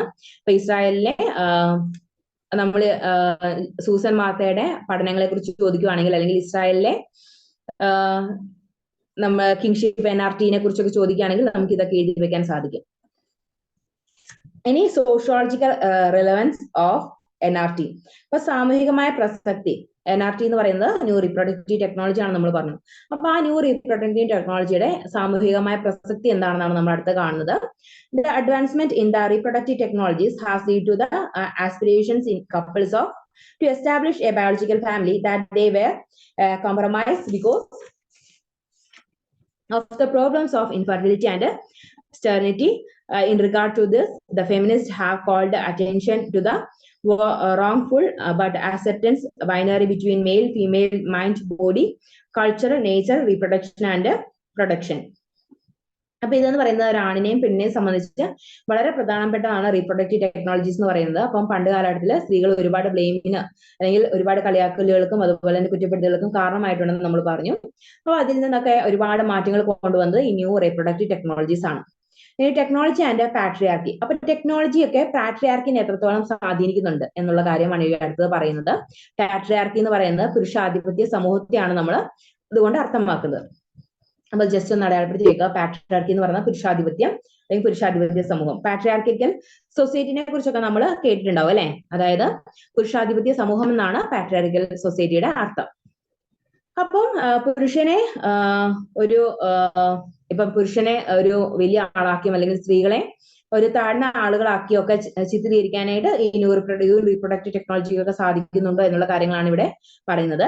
NRT is very useful is regard to patriarchy, which defines human primarily in terms of her reproductive capacity with the focus on a genetic and blood link with the child. The technological interventions have made it possible to have control over reproductive process. The feminists criticize consider NRT as gender fragmentation of women's bodies into eggs and wombs, which dehumanizes the objectifies women by promoting a view of their bodies as detachable parts that can be recombined to create motherhood. അപ്പോൾ ഈ patriarchal സൊസൈറ്റിനെ ഒരുപാട് സഹായിക്കുന്ന രീതിയിലാണ് reproductive technology ഒക്കെ ഉള്ളതെന്നാണ് ഇവിടെ പറയുന്നത്. കാരണം സ്ത്രീയെ ഒരു ഉപഭോഗ വസ്തു അല്ലെങ്കിൽ സ്ത്രീക്ക് ഒരു കുഞ്ഞിന് ജന്മം കൊടുക്കാൻ സാധിക്കുന്നില്ലെങ്കിൽ അവളെ ഒരു പരിഗണിക്കാത്ത അല്ലെങ്കിൽ അവൾക്ക് സമൂഹം ഒരു വില കൽപ്പിക്കാത്ത ഒരു കാലഘട്ടം ഉണ്ടായിരുന്നു. അതുപോലെ തന്നെ ഈ കാലഘട്ടത്തിലാണെങ്കിൽ പോലും ഒരു കുഞ്ഞിന് ജന്മം കൊടുക്കാത്ത സ്ത്രീയെ സമൂഹം അവഗണിക്കുന്നുണ്ട്. അങ്ങനെ വരുമ്പോൾ അവള് സ്വാഭാവികമായിട്ടും ഒരു കുഞ്ഞിന് ജന്മം കൊടുക്കാനായിട്ട് താല്പര്യമില്ലെങ്കിൽ പോലും സാമൂഹികമായിട്ട് നിർബന്ധിക്കപ്പെടുകയും ഏതെങ്കിലും വിധേന ഒരു കുഞ്ഞിന് ജന്മം കൊടുക്കാനായിട്ട് അവള് തുനിയേണ്ടി വരികയും ചെയ്യുന്നു. അപ്പൊ ഇതൊക്കെ ഈ ന്യൂ റീപ്രൊഡക്റ്റീവ് ടെക്നോളജി ഒക്കെ സ്ത്രീകൾക്ക് വളരെ അല്ലെങ്കിൽ പാട്രിയാർക്കിക്കൽ സൊസൈറ്റിനെ വളരെയധികം പ്രൊമോട്ട് ചെയ്യുന്ന ഒരു കാര്യമായിട്ടും കണക്കാക്കാൻ സാധിക്കും. ഇനി enhance women's access to and control over technology. അപ്പൊ അതിനെ വേറെ രീതിയിൽ കാണുകയാണെങ്കിൽ ഇപ്പൊ വുമൻസിന് ഒരു പുരുഷന്റെ സഹായമില്ലാതെ ഒരു കുഞ്ഞിന് ജന്മം കൊടുക്കാനായിട്ട് ഈ ന്യൂ റീപ്രൊഡക്റ്റീവ് ടെക്നോളജീസ് ഒക്കെ സഹായിക്കുന്നുണ്ട്. അങ്ങനെയുള്ള ഒരു കോൺസെപ്റ്റില് നമുക്ക് ഈ ന്യൂ റീപ്രൊഡക്റ്റീവ് ടെക്നോളജി ഫെമിനിസം അല്ലെങ്കിൽ വുമൻസിനെ സപ്പോർട്ട് ചെയ്യുന്നതായിട്ട് നമുക്ക് മനസ്സിലാക്കാൻ സാധിക്കും. The positive aspect of using these latest reproductive technologies is that is liberating women by helping them overcome their relegation to the domestic sphere, and by letting them decide and know their reproductive abilities, where to conceive, when to conceive, and how to conceive. അപ്പോൾ ഈ reproductive technologies ഒക്കെ സ്ത്രീയുടെ അവകാശങ്ങളെ ഒരുപാട് സഹായിക്കുന്നുണ്ട് എന്നും കൂടെ ഇവിടെ പറയുന്നുണ്ട്. കാരണം ഒരു സ്ത്രീക്ക് സ്വാഭാവികമായ ഗർഭധാരണത്തിലൂടെ ഒരു ഉണ്ടാവുമ്പോൾ അവർക്ക് അതിനെക്കുറിച്ച് പ്ലാൻ ചെയ്യാനോ അല്ലെങ്കിൽ മെന്റലി പ്രിപ്പയർ ചെയ്യാനോ ഒന്നും സാധിക്കുമായിരുന്നില്ല. പക്ഷേ ഈ ന്യൂ റീപ്രൊഡക്റ്റീവ് ടെക്നോളജിയുടെ ഭാഗമായിട്ട് നമുക്ക് കുഞ്ഞുങ്ങൾ ഉണ്ടാകാൻ ആഗ്രഹിക്കുന്ന സമയത്ത് കുഞ്ഞുങ്ങളെ നമുക്ക് പ്രസവിക്കാൻ സാധിക്കും. അതുപോലെ തന്നെ കുഞ്ഞുങ്ങൾ വേണ്ട എന്ന് തീരുമാനിക്കുന്ന സമയങ്ങളിൽ കുഞ്ഞുങ്ങളെ പുനരുത്പാദനം നിർത്തിവെക്കാനുള്ള ഗർഭനിരോധന മാർഗങ്ങൾ പെൺകുട്ടികൾക്ക് അല്ലെങ്കിൽ സ്ത്രീകൾക്ക് സ്വീകരിക്കാൻ സാധിക്കും. അങ്ങനെ നമ്മുടെ അവകാശങ്ങൾ, ഇപ്പൊ ഒരു കുഞ്ഞിന് ജന്മം കൊടുക്കണോ വേണ്ടി എന്നുള്ള അവകാശങ്ങൾ സംരക്ഷിക്കാനായിട്ട് ഈ ന്യൂ റീപ്രൊഡക്റ്റീവ് ടെക്നോളജീസ് ഒക്കെ സഹായിക്കുന്നുണ്ട് എന്നും നമുക്ക് മനസ്സിലാക്കാം. അപ്പൊ അതുപോലെ തന്നെ ഇപ്പൊ ഒരു സ്ത്രീക്ക് ഒരു 35 വയസ്സിനൊക്കെ ശേഷം കുഞ്ഞിനെ മതി എന്ന് തോന്നുവാണെങ്കിൽ അതിനുള്ള ടെക്നോളജീസും പുതിയ കാലഘട്ടത്തിൽ ഉണ്ടായിട്ടുണ്ട്. പക്ഷെ നമ്മുടെ ഇപ്പം അണ്ടത്തിന്റെ ഒക്കെ കാലാവധി എന്ന് പറയുന്നത് ഓരോ വർഷം കഴിയും തോറും അതിന്റെ അണ്ടത്തിന് ക്വാളിറ്റി ആയിട്ടുള്ള അണ്ടത്തിന്റെ അളവ് കുറഞ്ഞുകൊണ്ടിരിക്കും. അതാണ് ഇപ്പൊ മുസ്ലിംസ് ആയിട്ടുള്ള ആളുകൾക്ക് ഒരുപാട് കുഞ്ഞുങ്ങൾ ഉണ്ടാവുന്നതിന് കാരണം അവര് ആ പെൺകുട്ടികളെ നേരത്തെ കല്യാണം കഴിപ്പിക്കുന്നത് കൊണ്ടും കൂടിയാണ്. കാരണം അവര് നേരത്തെ കല്യാണം 15ഉം 18ഉം വയസ്സൊക്കെ ആകുമ്പോൾ കല്യാണം കഴിക്കുമ്പോൾ കൂടുതൽ കുഞ്ഞുങ്ങൾ ഉണ്ടാവാനുള്ള സാധ്യത കൂടും. അപ്പൊ ഒരു സ്ത്രീക്ക് ഒരു നിശ്ചിത കാലഘട്ടത്തിന് ശേഷം പ്രത്യുൽപാദനത്തിനുള്ള ശേഷി ക്രമേണ കുറഞ്ഞു വരും, നല്ല ആരോഗ്യമുള്ള അണ്ടങ്ങൾ ഉണ്ടാവാനുള്ള സാധ്യതയും കുറയും. അപ്പൊ അതിനുള്ള ഒരു ബദൽ മാർഗവും ഇന്നത്തെ നമ്മുടെ സമൂഹത്തിൽ ഉണ്ടായിട്ടുണ്ട്, അല്ലെങ്കിൽ ടെക്നോളജി വികസിപ്പിച്ചെടുത്തിട്ടുണ്ട്. ഒരു സ്ത്രീയിൽ നിന്ന് എഗ് അല്ലെങ്കിൽ അണ്ടം എടുത്തിട്ട് അത് പ്രിസർവ് ചെയ്ത് അല്ലെങ്കിൽ സൂക്ഷിച്ചു വെക്കാൻ പറ്റും. എന്നിട്ട് അവർക്ക് എപ്പോഴാണ് ഗർഭധാരണം നടത്താനായിട്ട് അവൾ ആഗ്രഹിക്കുന്നുവോ ആ സമയത്ത് അവളുടെ തന്നെ ആരോഗ്യമുള്ള അണ്ടം ചെറുപ്പകാലത്ത് അല്ലെങ്കിൽ ചെറിയ പ്രായത്തിൽ സൂക്ഷിച്ചു വെച്ചിട്ടുള്ള അണ്ടം 35 വയസ്സിലോ 40 വയസ്സിലോ ഒക്കെ അവളുടെ ഗർഭാശയത്തിൽ അല്ലെങ്കിൽ അവളുടെ യൂട്രസിൽ നിക്ഷേപിച്ചിട്ട് അവർക്ക് ഒരു കുഞ്ഞിനെ ജന്മം കൊടുക്കാനായിട്ട് സാധിക്കും. അപ്പൊ അങ്ങനെയുള്ള ടെക്നോളജീസ് ഒക്കെ വളരെയധികം സ്ത്രീകളുടെ പ്രൊഫഷനെയും അതുപോലെ തന്നെ കരിയറിനെയും ഒക്കെ വളരെയധികം സഹായിച്ചിട്ടുണ്ട്. അത് നമുക്ക് എടുത്തു പറയാൻ സഹായിക്കുന്ന ഒരു ഘടകമാണ്, അല്ലെങ്കിൽ സാധിക്കുന്ന ഒരു ഘടകമാണ്. ഇനി അടുത്തെന്ന് പറയുന്നത് negative impacts of NRT and family and kingship. അപ്പോൾ ഈ ന്യൂ റീപ്രൊഡക്റ്റീവ് ടെക്നോളജീസിന് ഒരുപാട് ഗുണങ്ങളുണ്ടെന്ന് നമ്മൾ പറഞ്ഞു. അതുപോലെ തന്നെ അതിന് ഒരുപാട് മോശവശങ്ങളും അല്ലെങ്കിൽ ഡിസഡ്വാൻറ്റേജസും ഉണ്ട്. അപ്പൊ ആ ഡിസഡ്വാൻറ്റേജസ് ഏതൊക്കെയാണെന്നാണ് നമ്മൾ ഇവിടെ കാണുന്നത്. പേജ് നമ്പർ 142 142 പേജിൽ there are so many debates and conflicts about the appropriateness of NRTs, and hence it is not guaranteed that they will be received and accepted in positive terms by all members of the society that adopts them. അപ്പോൾ ഇപ്പോഴും ഈ കാലഘട്ടത്തിൽ പോലും ചില ഇതായത് surrogacy വഴിയുള്ള വാടക ഗർഭധാരണത്തിലൂടെയും അതുപോലെ തന്നെ സ്പേം ഡൊണേഷൻ വഴിയൊക്കെയുള്ള ഗർഭധാരണത്തെ പലരും അംഗീകരിക്കാനായിട്ട് പ്രയാസപ്പെടുന്നുണ്ട്. അതെന്ന് പറയുന്ന ഒരു ഡിസഡ്വാൻറ്റേജ് ആണ്. ഒരുപാട് എല്ലാ ആളുകളും അംഗീകരിക്കാത്ത ഒരു അവസ്ഥ എന്ന് പറയുന്നത് ഈ നമ്മുടെ ന്യൂ റീപ്രൊഡക്റ്റീവ് ടെക്നോളജിയുടെ ഒരു ഡിസഡ്വാൻറ്റേജ് ആണ്. അതുകൂടാതെ the technology is believed to promote capitalism by treating human bodies are commodities for sale worth economic capital and restoring to medical tourism. അപ്പോൾ അത് കൂടാതെ വേറൊരു കാര്യം എന്ന് പറയുന്നത് ഹ്യൂമൻ ബോഡീസ് അല്ലെങ്കിൽ ഹ്യൂമൻ റീപ്രൊഡക്റ്റീവ് പാർട്സ്, അതായത് എഗ്, യൂട്രസ് അല്ലെങ്കിൽ സ്പേംസ് തുടങ്ങിയ കാര്യങ്ങളൊക്കെ ഒരു കച്ചവട ചരക്കാക്കുകയും ഒരു വ്യാപാരത്തിന് കാശിന് കൊടുക്കുന്ന കുറച്ച് വ്യാപാരത്തിന് ഉപയോഗിക്കുന്ന കുറച്ച് ഘടകങ്ങളായിട്ട് മാറുകയും ചെയ്യുന്നത് ഒരു മനുഷ്യത്വ രഹിതമായ ഒരു കാര്യമാണെന്നാണ് ചില ആളുകൾ വിശ്വസിക്കുന്നത്. അതെന്ന് പറയുന്നത് ഈ ന്യൂ റീപ്രൊഡക്റ്റീവ് ടെക്നോളജിയുടെ ഒരു ഡിസഡ്വാൻറ്റേജ് ആണ്. അതുകൂടാതെ ആളുകള് ഈ കാശിന് വേണ്ടി അല്ലെങ്കിൽ പണത്തിന് വേണ്ടി ലാഭത്തിന് വേണ്ടിയൊക്കെ ഈ സ്പേംസും അതുപോലെ തന്നെ ഓവറിയും മറ്റ് ഈ യൂട്രസും ഒക്കെ വിൽക്കുന്നതെന്ന് പറയുന്നത് വളരെയധികം മോശമായിട്ടുള്ള ഒരു കാര്യമായിട്ട് കണക്കാക്കപ്പെടുന്നു. അപ്പൊ അങ്ങനെയുള്ള ചില കാര്യങ്ങളും ഈ നമ്മുടെ ന്യൂ റീപ്രൊഡക്റ്റീവ് ടെക്നോളജിയുടെ ഒരു ഡിസഡ്വാൻറ്റേജ് ആയിട്ട് നമുക്ക് കാണാൻ സാധിക്കും. പിന്നെ fertility industry, where human reproductive parts like eggs, sperm, uteri and embryos can be bought, sold or hired. the rights related to health are overruled and there are concerns to gender by exploiting donors. അപ്പൊ അതുകൂടാതെ ഇപ്പൊ സ്ത്രീകളെ മാത്രം ചൂഷണം ചെയ്യുന്ന ചില സമ്പ്രദായങ്ങളും ഈ ഒരു ന്യൂ റീപ്രൊഡക്റ്റീവ് ടെക്നോളജിയുടെ ഭാഗമായിട്ട് ഉണ്ടാവുന്നുണ്ട്. കാരണം ഈ മിഡിൽ ആയിട്ട് നിൽക്കുന്ന ഡോക്ടേഴ്സ് കൂടുതൽ പണം വാരുന്ന അവസ്ഥയും അല്ലെങ്കിൽ ഈ ഡോണേഴ്സിന് തുച്ഛമായ ഒരു തുക കൊടുക്കുന്ന സമ്പ്രദായം ഒക്കെ കണ്ടുവരുന്നുണ്ട്. അപ്പൊ അങ്ങനെ ഇപ്പൊ ചൂഷണം എന്ന് പറയുന്നത് ഇപ്പം ഗർഭധാരണത്തിന് തയ്യാറാകുന്ന സ്ത്രീയെയൊക്കെ ചൂഷണം ചെയ്യുന്നത് ഒരു ഡിസഡ്വാൻറ്റേജ് ആയിട്ടാണ് കണക്കാക്കപ്പെടുന്നത്. അതുകൂടാതെ ഒരുപാട് ഹെൽത്ത് റിസ്കും കാര്യങ്ങളും ഒക്കെ ഇതിന്റെ ഒരു ഡിസഡ്വാൻറ്റേജ് ആയിട്ട് കണക്കാക്കപ്പെടുന്നു. അതുപോലെ തന്നെ ഒരു ഐഡന്റിറ്റി ക്രൈസിസ് എന്ന് പറയുന്ന ഒരു ഘടകവും ഒരു ഡിസഡ്വാൻറ്റേജ് ആയിട്ട് കണക്കാക്കപ്പെടുന്നു. കാരണം ന്യൂ റീപ്രൊഡക്റ്റീവ് ടെക്നോളജി വഴി ഒരു സ്ത്രീയുടെ അണ്ടം മറ്റൊരു സ്ത്രീയിൽ നിക്ഷേപിച്ച് ഒരു കുഞ്ഞ് ജന്മം കൊള്ളുമ്പോൾ അവന്റെ ശരിക്കുള്ള അമ്മ ഏതാണെന്നുള്ള ഒരു കൺഫ്യൂഷൻ അല്ലെങ്കിൽ ഒരു ഐഡന്റിറ്റി ക്രൈസിസ് ഒക്കെ നേരിടുന്നത് അതൊരു റീപ്രൊഡക്റ്റീവ് ടെക്നോളജിയുടെ അല്ലെങ്കിൽ ഒരു ഡിസഡ്വാൻറ്റേജ് ആയിട്ട് മനസ്സിലാക്കാനായിട്ട് സാധിക്കും. ഇനി അടുത്തെന്ന് പറയുന്നത് some take a threat to religious beliefs regarding pollution, conception and determination of maternity. അപ്പം ചില മതപരമായ ആചാരങ്ങൾക്കും അതുപോലെ തന്നെ മതപരമായ കാര്യങ്ങൾക്കും ഒക്കെ എതിരാണ് ഈ ന്യൂ റിപ്രൊഡക്റ്റീവ് ടെക്നോളജീസ് എന്ന് പറയുന്നത്. അത് ഒരു ഡിസഡ്വാൻറ്റേജ് ആയിട്ട് നമുക്ക് കണക്കാക്കാൻ സാധിക്കും. അതുപോലെ തന്നെ നമ്മുടെ പണ്ട് കാലഘട്ടത്തിൽ നിലനിന്ന അൺടച്ചബിലിറ്റിയും അതുപോലെ തന്നെ തൊട്ടുകൂടായ്മ അങ്ങനെയുള്ള ചില ഘടകങ്ങളൊക്കെ ഉണ്ടല്ലോ. അപ്പൊ ഇന്നത്തെ കാലഘട്ടത്തിലും അതുപോലെയുള്ള പൊല്യൂഷൻ അങ്ങനെയുള്ള ചിന്താഗതികളൊക്കെ ഈ പല പ്രത്യേക റിലീജിയനിൽപ്പെട്ട ആളുകളെ ഈ റീപ്രൊഡക്റ്റീവ് ടെക്നോളജി യൂസ് ചെയ്യുന്നതിൽ നിന്നൊക്കെ തടയുന്നുണ്ട്. അപ്പൊ അതൊക്കെയാണ് ഈ ന്യൂ റീപ്രൊഡക്റ്റീവ് ടെക്നോളജിയുടെ ഡിസഡ്വാൻറ്റേജ് ആയിട്ട് നമുക്ക് കാണാൻ സാധിക്കുന്നത്. അപ്പൊ അതൊക്കെ ജസ്റ്റ് നോട്ട് ചെയ്ത് വെക്കുക, ഓർത്ത് വെക്കുക. അപ്പോൾ ഈ പാഠഭാഗത്തിൽ നിന്ന് ഉണ്ടാകാൻ ഇടയുള്ള കുറച്ച് ക്വസ്റ്റ്യൻസ് ആണ് ഇവിടെ അടുത്ത് കൊടുത്തിരിക്കുന്നത്. പേജ് നമ്പർ 142 ഇമ്പോർട്ടന്റ് ആയിട്ടുള്ള ക്വസ്റ്റ്യൻസ് ഞാനിപ്പോ പറയാം. Question number 1, what are new reproductive technologies? അതൊന്ന് അണ്ടർലൈൻ ചെയ്യുക, അതുപോലെ തന്നെ ഒരു ടിക്ക് മാർക്ക് ഇടുക. അതൊരു പ്രധാനപ്പെട്ട ക്വസ്റ്റ്യൻ ആണ്. പണ്ട് കഴിഞ്ഞ വർഷങ്ങളിലൊക്കെ ചോദിച്ച് കണ്ടിട്ടുള്ളതാണ്. റീപ്രൊഡക്റ്റീവ് ടെക്നോളജീസ് എന്തൊക്കെയാണെന്ന്, അതുപോലെ തന്നെ റീപ്രൊഡക്റ്റീവ് ടെക്നോളജീസിലെ 3 ഘടകങ്ങൾ ഉൾപ്പെടുന്നുള്ളതും നമ്മൾ പറഞ്ഞു. ഒന്നാമത്തേന്ന് പറയുന്നത് ഈ ബർത്തും അതുപോലെ തന്നെ പ്രഗ്നൻസി ടെസ്റ്റുകളും കാര്യങ്ങളും, അതുപോലെ തന്നെ രണ്ടാമത്തേത് ഗർഭനിരോധന മാർഗങ്ങൾ, മൂന്നാമത്തേന്ന് പറയുന്നത് ഗർഭധാരണത്തിന് സഹായിക്കുന്ന കുറച്ച് ഘടകങ്ങൾ നമ്മൾ പറഞ്ഞു. ABC എന്ന് പറഞ്ഞ രീതിയിൽ നമ്മൾ ആദ്യം കണ്ടിരുന്നു അല്ലെ. അപ്പൊ അതും ഈ ഇതിന്റെ കൂടെ 139 പേജിൽ ഉണ്ട്. അപ്പൊ അതും ഈ റീപ്രൊഡക്റ്റീവ് ടെക്നോളജി എന്താണെന്നുള്ളത് ഒരു ക്വസ്റ്റ്യൻ വരുമ്പോൾ അതും കൂടി എഴുതി വെക്കാം. അതുകൂടാതെ ഇതിന്റെ അടിയിൽ പേജ് നമ്പർ 142 143 ആയിട്ട് അതിന്റെ ആൻസർ കിടപ്പുണ്ട്. അപ്പൊ നമ്മൾ പറഞ്ഞ കാര്യങ്ങളൊക്കെ തന്നെയാണ് ഇവിടെ റിപ്പീറ്റ് ചെയ്യുന്നത്. അപ്പൊ അതൊക്കെ ഒന്ന് ജസ്റ്റ് ഒന്ന് അടയാളപ്പെടുത്തി വെക്കുക.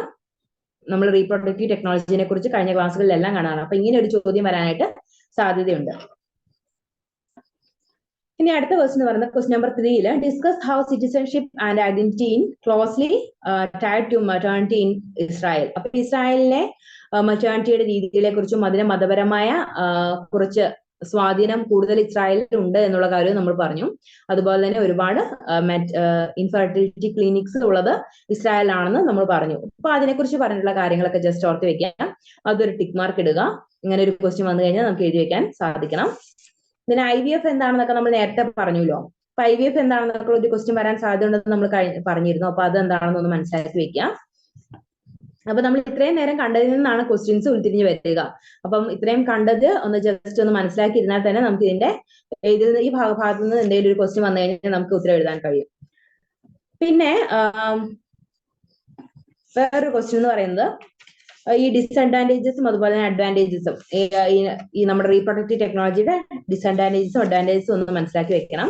അതിൽ നിന്നുള്ള ക്വസ്റ്റ്യൻസും വന്ന് കണ്ടിട്ടുണ്ട്. ഓക്കെ,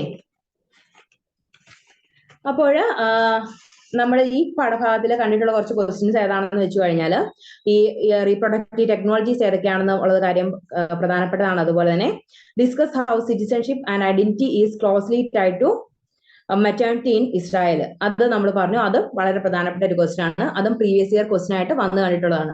അപ്പം ഇസ്രായേലിനെ കുറിച്ച് നമ്മൾ വിശദമായിട്ട് നമ്മുടെ പാഠഭാഗത്തുണ്ട്. അതൊന്ന് ജസ്റ്റ് നോട്ട് ചെയ്ത് വെക്കുകയും നന്നായിട്ട് പഠിക്കുകയും ചെയ്യണം.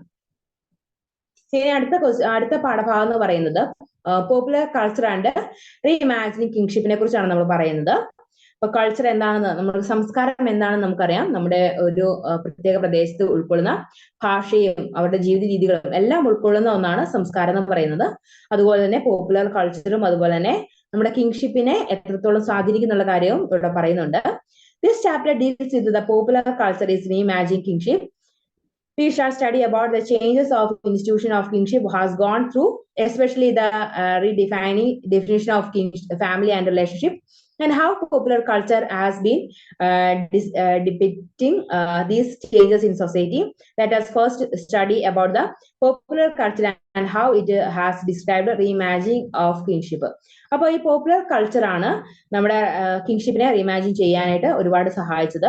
പോപ്പുലർ കൾച്ചർ എന്താണെന്ന് നമുക്ക് നോക്കാം. പേജ് നമ്പർ 152 ഇത് കൊടുത്തിരിക്കുന്നത്. Let us first understand the meaning of culture in order to understand what popular culture is.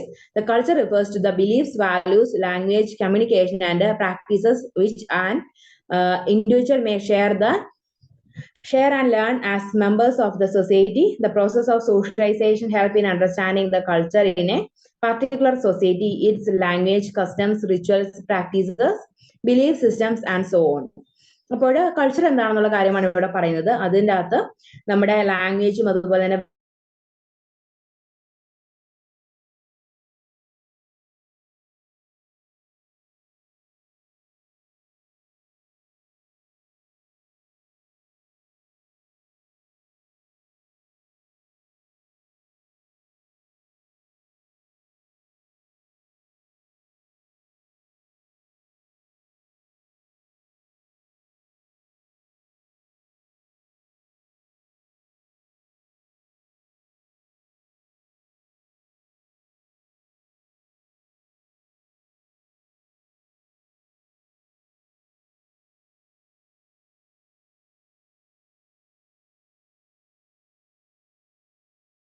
refers to the set of beliefs, practices which are shared by the majority members of group or community and include description of dominant ideas of the society and diverse medium like film, media, television, fashion, entertainment, literature, sports and linguistic conversations among other things. അപ്പൊ ഈ popular culture എന്ന് പറയുന്നത് നമുക്കറിയാം ബിലീഫ്സും അതുപോലെ തന്നെ നമ്മുടെ communication ലാംഗ്വേജും അതുപോലെ നമ്മുടെ വിശ്വാസങ്ങളും മൂല്യങ്ങളൊക്കെ അടങ്ങിയതാണ് സംസ്കാരം എന്നത് നമ്മൾ കണ്ടു. പക്ഷെ പോപ്പുലർ കൾച്ചർ എന്ന് പറയുന്നത് ഒരു പ്രദേശത്തെ ഭൂരിഭാഗം ആളുകളുടെയും സംസ്കാരത്തെയാണ് നമ്മൾ പോപ്പുലർ കൾച്ചറായിട്ട് നമുക്ക് മനസ്സിലാക്കാൻ സാധിക്കുക. കാരണം നമ്മുടെ ഇന്ത്യ എന്ന് പറയുന്നത് വളരെ ജൈവ വൈവിധ്യമായ അല്ലെങ്കിൽ സാംസ്കാരികമായ ഒരുപാട് ഡിഫറൻസ് ഉള്ള ഒരു രാജ്യമാണ് നമുക്കറിയാം. ഒരുപാട് സംസ്കാരത്തിൽ ഉൾപ്പെടുന്നവര് നമ്മുടെ ഇന്ത്യയിൽ ഉൾക്കൊള്ളുന്നുണ്ട്. അപ്പം ഒരു പ്രദേശത്ത് അപ്പൊ കേരളത്തില് പൊതുവായിട്ടുള്ള ഒരു സംസ്കാരം എന്ന് പറയുന്നത് നമ്മുടെ കേരളീയ സംസ്കാരമാണ്. അപ്പം ഈ കേരളീയ സംസ്കാരമാണ് നമ്മുടെ ഇവിടുത്തെ പോപ്പുലർ കൾച്ചറുമായിട്ട് അറിയപ്പെടുക. അതുപോലെ തന്നെ മറ്റ് ആളുകളും ഒക്കെ കേരളത്തിൽ ഉണ്ടെങ്കിലും നമ്മുടെ കൾച്ചർ എന്ന് പറയുന്നത് കേരളീയമായിട്ടുള്ള ഒരു സംസ്കാരമാണ് നമുക്കുള്ളത്. പിന്നെ according to the structuralism the mass of the popular culture reproduce the dominant ideology. പിന്നെ റീഇമാജിൻ കിങ്ഷിപ്പ് ആണ് അടുത്ത് നമുക്ക് കാണാനുള്ളത്. The kinship system refers to the set of relationship of an individual with others. This can be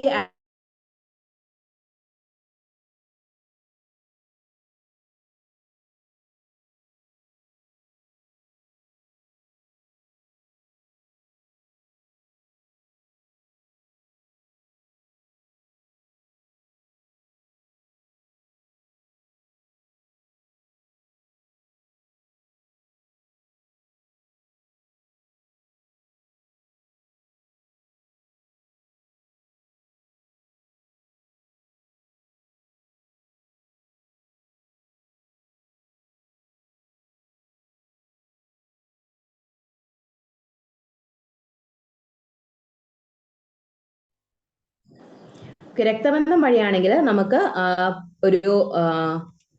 ഒരു സ്ത്രീക്കും ഒരു പുരുഷനും ഉണ്ടാകുന്ന കുട്ടികൾ അവരുടെ രക്തബന്ധം വഴിയുള്ള ബന്ധുക്കളാണ്. അതുകൂടാതെ നമ്മുടെ മാരേജ് വഴിയുള്ള ബന്ധുക്കളാണ് ഒരു ഭാര്യയും ഭർത്താവ് എന്ന് പറയുന്നത്. അപ്പൊ ഈ രണ്ട് രീതിയിലും ബന്ധുത്വം സൃഷ്ടിക്കപ്പെടാം. അതുകൂടാതെ ദത്തെടുക്കലിലൂടെയും അതുപോലെ തന്നെ നമുക്ക് ഈ റീപ്രൊഡക്റ്റീവ് ടെക്നോളജി ഒക്കെ ഉപയോഗിച്ചും ബന്ധുക്കളായി തീരാൻ സാധിക്കും. അപ്പൊ ഇതിനെക്കുറിച്ചൊക്കെ നമ്മൾ വിശദമായിട്ട് കഴിഞ്ഞ ക്ലാസ്സുകളൊക്കെ പഠിച്ചിട്ടുണ്ട്.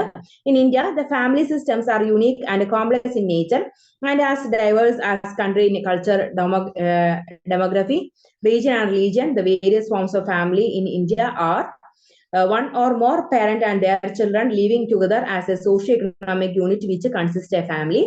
അപ്പോൾ ഇന്ത്യയിലെ ഫാമിലി സിസ്റ്റം എന്ന് പറയുന്ന അല്ലെങ്കിൽ കിൻഷിൻ സിസ്റ്റം എന്ന് പറയുന്ന വളരെ കോംപ്ലക്സ് ഉള്ള അല്ലെങ്കിൽ വളരെ സങ്കീർണമായ ഒരു ഘടകമായിട്ടാണ് നമ്മളിവിടെ കാണുന്നത്. കാരണം നമ്മുടെ ഇന്ത്യയിൽ ഒരുപാട് രീതിയിലുള്ള ബന്ധുത്വ രീതികളും അതുപോലെ തന്നെ എൻഡോഗമി എക്സോഗമി രീതിയിലുള്ള മാരേജസും ഒക്കെ നിലനിൽക്കുന്ന ഒരു രാജ്യമാണ്. അപ്പൊ അവരുടെ ബന്ധുത്വ രീതി എന്ന് പറയുന്നത് കുറച്ചുകൂടെ കോംപ്ലക്സ് ആയിരിക്കും. അപ്പൊ അതിനെക്കുറിച്ചാണ് ഇവിടെ പറയുന്നത്. അതുപോലെ തന്നെ യുണീക്കും ആയിരിക്കും എന്ന് ഇവിടെ പറയുന്നു. ഒന്നോ അതിലധികമോ പാരന്റ്സ് ഉള്ള ഫാമിലീസിൽ ഉണ്ട് നമ്മുടെ സൊസൈറ്റിയിൽ. അതുപോലെ തന്നെ ഒന്നോ അതിലധികമോ പാരന്റ്സ് ഉള്ള സൊസൈറ്റിയിൽ അവരുടെ കുഞ്ഞുങ്ങളും അടങ്ങുന്ന ഒരു കുടുംബത്തെ നമുക്ക് കിങ്ഷിപ്പ് ആയിട്ടുള്ള അല്ലെങ്കിൽ ഫാമിലി ആയിട്ട് കൺസിഡർ ചെയ്യാം. അതുകൂടാതെ a house and its inhabitants regard as one unit which makes a household. അതുകൂടാതെ nuclear family or a unit of adults with their children which consist elementary families. അടുത്തെന്ന് പറയുന്നത് nuclear family with grandparents and other relatives which refer to the extended families and other forms. അപ്പൊ ഈ രീതിയിലൊക്കെ നമ്മൾ ഫാമിലീസിന് define ചെയ്യാൻ സാധിക്കും. ഇന്ത്യയിലെ families അല്ലെങ്കിൽ കിങ്ഷിപ്പ് എന്ന് പറയുന്നത് യൂണീക്കും അതുകൂടാതെ കോംപ്ലക്സും ആണെന്നാണ് പറയുന്നത്.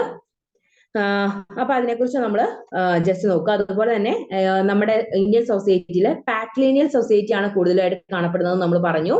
അതായത് പുരുഷ കേന്ദ്രീകൃതമായ സമൂഹമാണ് നമ്മുടെ ഇന്ത്യൻ സൊസൈറ്റിയിൽ കൂടുതലായിട്ടുള്ളത്. അപ്പം according to casters there are a combination of 4 elements that affected beginning of the male domain patriarchal family which are characterized by institutionalized male authority over females and the children in the family. അപ്പം കാസ്റ്റലിന്റെ സിദ്ധാന്തം അനുസരിച്ച് നമ്മുടെ പാട്രിലിനിയൽ സൊസൈറ്റിയാണ് നമ്മുടെ ഇന്ത്യയിൽ നിലനിൽക്കുന്നത് നമ്മൾ പറഞ്ഞു. അപ്പൊ ആ പാട്രിലിനിയൽ അല്ലെങ്കിൽ പുരുഷ കേന്ദ്രീകൃതമായ സമൂഹത്തിന് ഒരുപാട് മാറ്റങ്ങൾ വന്നിട്ടുണ്ട്.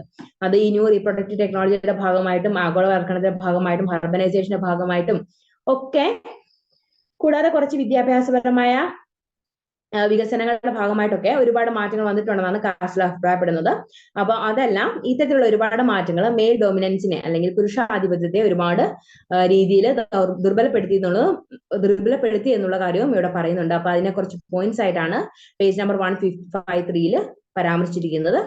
ഫസ്റ്റ് വൺ എന്ന് പറയുന്നത് the first element is the transformation of both the economic and the labour market and work in close proximity with the new education opportunities and are made available all to women. അപ്പോൾ പ്രധാനപ്പെട്ട ഒരു കാര്യം എന്ന് പറയുന്നത് ഇപ്പം ഈ patriarchal സൊസൈറ്റിയിൽ പുരുഷ കേന്ദ്രീകൃതമായ സമൂഹത്തില് പുരുഷന്റെ അധികാരം അല്ലെങ്കിൽ പുരുഷന്റെ ആധിപത്യം വളരെയധികം ദുർബലപ്പെടാൻ കാരണമായ ഒന്നാമത്തെ ഘടകം എന്ന് പറയുന്നത് സ്ത്രീകൾക്കും വിദ്യാഭ്യാസം ലഭിച്ചത് ആണ്. കാരണം സ്ത്രീകൾ വിദ്യാഭ്യാസം ലഭ്യമാകാതിരുന്ന ഒരു കാലഘട്ടം ഉണ്ടായിരുന്നു. അതുപോലെ തന്നെ പുരുഷന്മാർ മാത്രം സ്കൂളിൽ പോയി വിദ്യാഭ്യാസം നേടുകയും അതുപോലെ തന്നെ വിവിധ ജോലികൾ തിരഞ്ഞെടുക്കുകയും ചെയ്യുന്ന ഒരു കാലഘട്ടം ഉണ്ടായിരുന്നു. അതിൽ നിന്ന് മാറി സ്ത്രീകൾ കൂടുതൽ പഠിക്കുകയും നല്ല നല്ല ജോലികളിലേക്ക് എത്തുകയും ചെയ്തതോടെ പുരുഷ കേന്ദ്രീകൃതമായ ഒരു സമൂഹത്തിന് മാറ്റങ്ങൾ വരാൻ തുടങ്ങി. ഇനി സെക്കൻഡ് എലമെന്റ് എന്ന് പറയുന്നത് is the technological revolution is the fields of biology, pharmacology and medicine അത് lead to providing a handle to child bearing a human reproduction. അതുകൂടാതെ അടുത്ത ഘടകം എന്ന് പറയുന്നത് ഹ്യൂമൻ റീപ്രൊഡക്ഷനിന്റെ ടെക്നോളജിയുടെ വർധനവ് ഒക്കെ സ്ത്രീകൾക്ക് കൂടുതൽ ആധിപത്യം അല്ലെങ്കിൽ സ്ത്രീകൾക്ക് കുറച്ച് സ്വാതന്ത്ര്യം ഒക്കെ കൂടാനായിട്ട് കാരണമായി. ഒരു പുരുഷന്റെ സഹായമില്ലാതെ ഒരു കുഞ്ഞിനെ പ്രസവിക്കാനും വളർത്തുവാനുള്ള കേപ്പബിലിറ്റി സ്ത്രീകൾക്ക് വന്നു. അത് പുരുഷ കേന്ദ്രീകൃതമായ സമൂഹത്തിന് വലിയ തിരിച്ചടിയായിരുന്നു. അതുകൂടാതെ ഈ റീപ്രൊഡക്റ്റീവ് ടെക്നോളജി മൂലം ഗർഭം ധരിക്കാൻ സാധിക്കാതിരുന്ന സ്ത്രീകൾ ഒരുപാട് അടിച്ചമർത്തലുകളും മറ്റും നേരിടേണ്ടി വന്നിരുന്നു.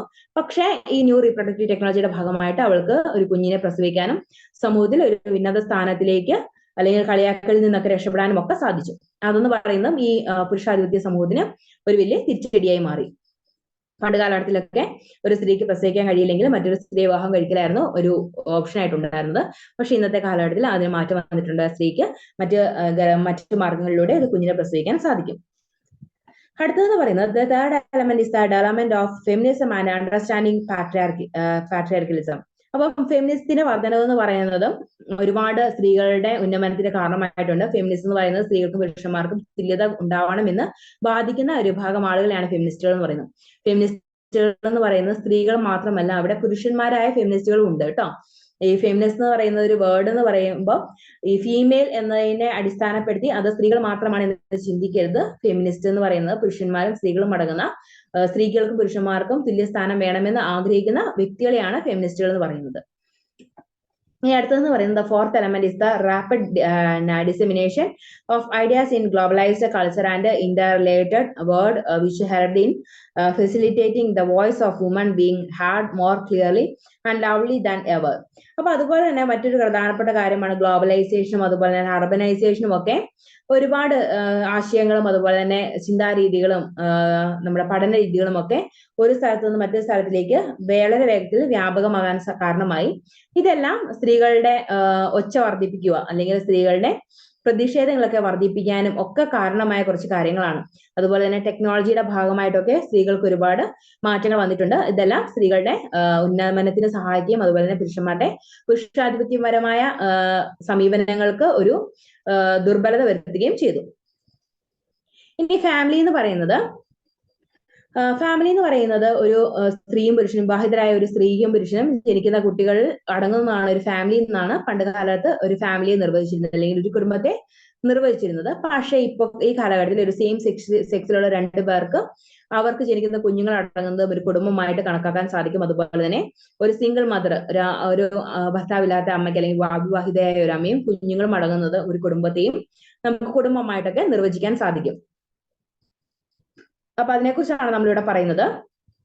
With the changes in the society, there have been changes in the family as well. Some of the features of the family that can be identified in this regard are minimum 2 adult individuals live together. There is division of labor and to a large extent they do not both perform the same task. The economic and social exchange among members takes place. There is sharing of foods, residence and goods between the members of the family. The adult members have paternal relations with their children and the children have family relations with them.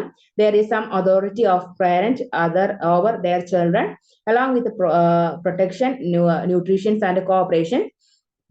The siblings have feel of love, intimacy and helping one another. അപ്പൊ ഇത്രയും കാര്യങ്ങൾ നമ്മുടെ ഫാമിലിനെ കുറച്ചുകൂടെ വ്യാഖ്യാനിക്കാനായിട്ട് നമുക്ക് സാധിക്കും. അപ്പൊ ഇത്രയും കാര്യങ്ങളൊന്ന് ജസ്റ്റ് ഓർത്ത് വെക്കുക. അതുപോലെ തന്നെ ഫാമിലിക്ക് പുതിയ ഡെഫിഷ്യൻസും കാര്യങ്ങളും കൊടുക്കാനായിട്ട്, പുതിയ നിർവചനങ്ങളൊക്കെ കൊടുക്കാനായിട്ട് ന്യൂ റീപ്രൊഡക്റ്റീവ് ടെക്നോളജീസിനൊക്കെ സാധിച്ചിട്ടുണ്ട്. അപ്പം ഇതിൽ നിന്ന് ഉണ്ടാകാനായിട്ട് സാധ്യതയുള്ള കുറച്ച് ക്വസ്റ്റ്യൻസ് ആണ് നമ്മളിവിടെ പറയുന്നത്. What is culture? അങ്ങനെ ഒരു ക്വസ്റ്റ്യൻ വരാൻ സാധ്യതയുണ്ട് ഇതിൽ നിന്ന്. അപ്പോ വാട്ട് ഈസ് കൾച്ചർ എന്ന് പറയുന്നത്, കൾച്ചർ എന്താണെന്ന് നമ്മൾ പറഞ്ഞിട്ടുണ്ട്. അതുപോലെ തന്നെ കൾച്ചർ എന്ന് പറയുന്നത് ബിലീഫ്സ് അല്ലെങ്കിൽ വിശ്വാസങ്ങളുടെയും അതുപോലെ തന്നെ മൂല്യങ്ങളുടെയും നമ്മളുടെ ലാംഗ്വേജിന്റെയും അതുപോലെ തന്നെ കമ്മ്യൂണിക്കേഷന്റെയും ഒക്കെ ഒരു ആകെത്തുകയാണ് സംസ്കാരം എന്നാണ് നമ്മൾ പഠിച്ചിരിക്കുന്നത്. അപ്പൊ സംസ്കാരം എന്താണെന്നൊരു ക്വസ്റ്റ്യൻ വന്നു കഴിഞ്ഞാൽ നമുക്ക് ഏത് എഴുതി വെക്കാൻ സാധിക്കണം? പേജ് നമ്പർ 152 അതിനെക്കുറിച്ച് വിശദമായിട്ട് കൾച്ചർ എന്താണെന്നും അതുപോലെ തന്നെ പോപ്പുലർ കൾച്ചർ എന്താണെന്നും പറഞ്ഞിട്ടുണ്ട്. അപ്പൊ അങ്ങനെയുള്ള പോപ്പുലർ കൾച്ചറിനെ കുറിച്ചും ഒരു ക്വസ്റ്റ്യൻ വന്നു കഴിഞ്ഞാൽ ഇത് നമുക്ക് എഴുതി വെക്കാൻ സാധിക്കണം. അതുപോലെ തന്നെ പോപ്പുലർ കൾച്ചർ എന്താണെന്ന് അണ്ടർസ്റ്റാൻഡ് ചെയ്യുക അല്ലെങ്കിൽ അതിനെക്കുറിച്ച് എഴുതാൻ പറഞ്ഞു കഴിഞ്ഞാൽ പോപ്പുലർ കൾച്ചർ എന്ന് പറയുന്നത് ഒരു പ്രദേശത്തെ ഭൂരിഭാഗം ആളുകളുടെയും സംസ്കാരത്തെയാണ് പോപ്പുലർ കൾച്ചറായിട്ട് നമുക്ക് നിർവചിക്കാൻ സാധിക്കാം. ഇപ്പം ഒരു പ്രദേശത്ത് ഒരുപാട് സംസ്കാരങ്ങൾ നിലനിൽക്കുന്നുണ്ടാവും. അപ്പൊ അതിലൊരു സംസ്കാരമായിരിക്കും കൂടുതൽ ആളുകൾ ഫോളോ ചെയ്യുന്നത് അല്ലെങ്കിൽ കൂടുതൽ ആളുകൾ പിന്തുടരുന്നത്.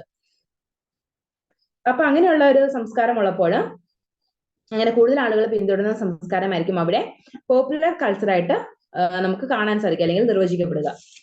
അപ്പൊ ഇത് രണ്ടും പ്രധാനപ്പെട്ട ക്വസ്റ്റ്യൻസ് ആണ്. ഇനി അടുത്തതെന്ന് പറയുന്നത് ഒരു പ്രീവിയസ് ഇയർ ക്വസ്റ്റ്യൻ ആയിട്ട് നമുക്ക് ഇവിടെ ഒരെണ്ണം കൊടുത്തിട്ടുണ്ട്.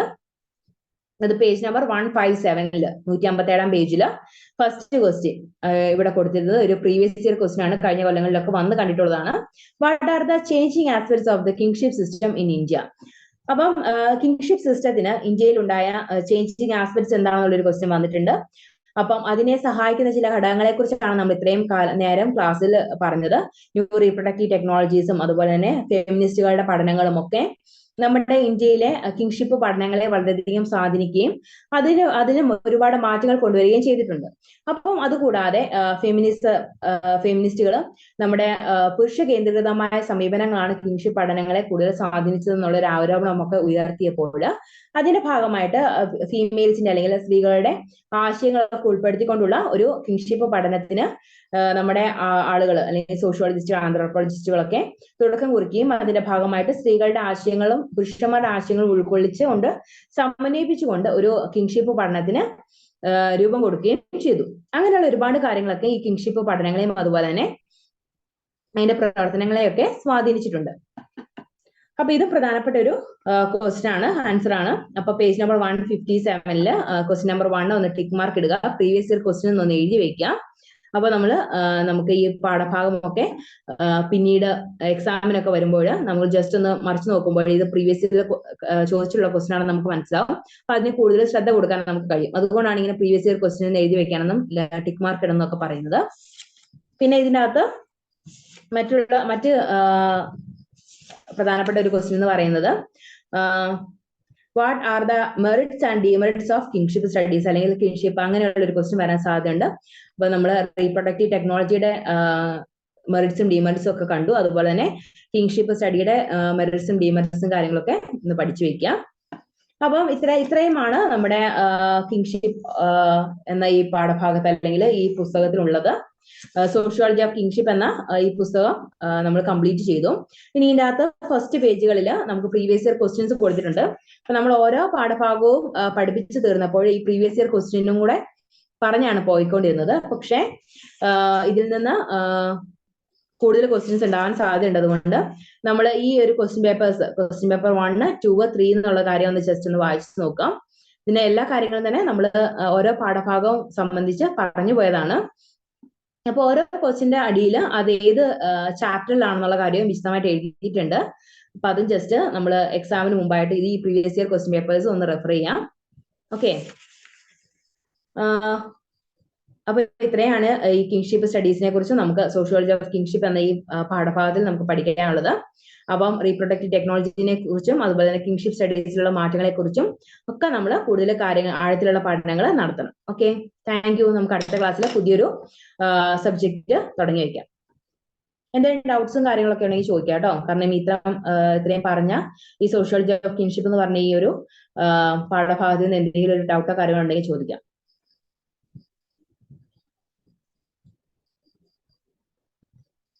ഓക്കെ, എല്ലാവർക്കും ഇത് ക്ലിയർ ആണെന്ന് വിചാരിക്കുന്നു. ഇനി എന്തെങ്കിലും ഡൗട്ടും കാര്യം ഉണ്ടെങ്കിൽ അടുത്ത ക്ലാസ്സിൽ ഉറപ്പായിട്ടും ചോദിക്കാം. നമുക്കത് ക്ലിയർ ചെയ്ത് പോകാം. Okay, thank you.